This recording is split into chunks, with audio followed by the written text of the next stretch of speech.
Super tasty super healthy આવી મીઠાઈ બનાવી લીધી ને તો બધાની ફેવરિટ થઈ જશે. તો એના માટે આપણે અડધા કપ દાળિયા લેશું અને એનો પાવડર તૈયાર કરી લેશું. હવે 1/4 કપ ઘીમાં 1 કપ ઘઉંનો લોટ એડ કરી સારી રીતે શેકી લેશું.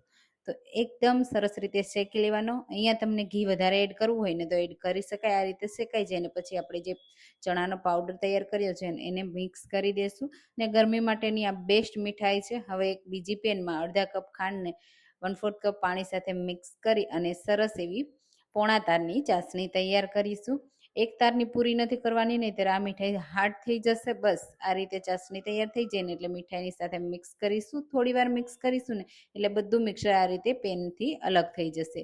હવે એમાં સ્વાદ પ્રમાણે, ફ્લેવર પ્રમાણે તમારે એલચીનો પાવડર મિક્સ કરી દેવાનો અને આ રીતે એક પ્લેટમાં સેટ કરી દેવાની. ઉપરથી ડ્રાય ફ્રૂટથી ગાર્નિશ કરી દેવાની. તો મેં બદામની સ્લાઇસથી ગાર્નિશ કરી છે. 10 મિનિટ ઠંડી થયા પછી આપણે એને સર્વ કરીશું. તો જરૂરથી ટ્રાય કરજો.